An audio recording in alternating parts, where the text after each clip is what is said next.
Hi மக்களே, இன்னைக்கு புதன்கிழமை. இன்னைக்கு வந்து சிக்கன் கிரேவி பண்ணலாம், செட்டிநாடு கிரேவி. அது எல்லாம் வறுத்து அரைச்சி வச்சிருக்கிறேன்.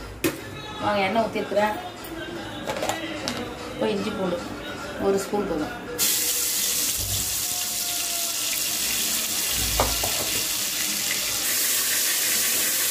வெங்காயம் தக்காளி எல்லாம் இதுலேயே வதங்கிட்டு இருக்கிறதுனால அதில் போட தரல. எல்லாமே தக்காளி, கரம் மசாலா அது போட்டுக்கோங்க. இது அப்படியே ஊற்றி வேண்டியதான்.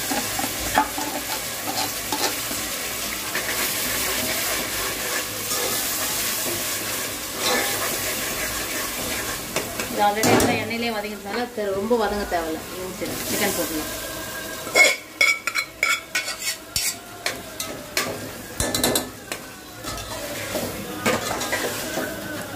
சூப்பராக இருக்கும்.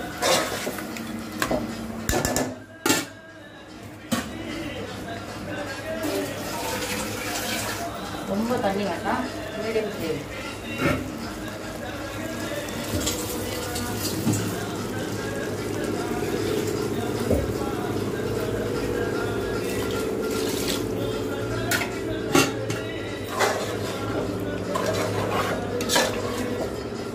கொஞ்சம் உப்பு மட்டும் போட்டு தண்ணி ஊற்றணும் இல்லையா, கொஞ்சமாக மசாலையில் போட்டு அரைச்சிட்டு இருக்கிற வதக்கிட்டு இது மட்டும்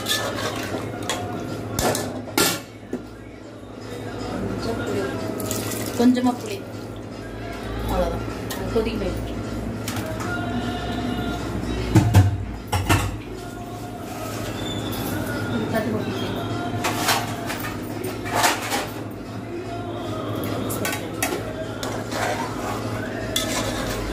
கொதிக்கணும். கொஞ்சம் இதாகும், பச்சை வாசனை போடணும். எல்லாம் கொதிக்கணும்.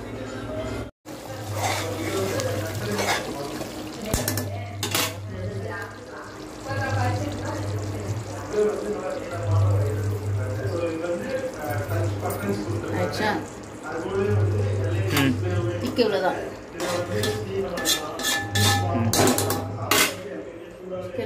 அவ்வளோதான், கிரேவி ரெடி, திக் ஆயிடுச்சு.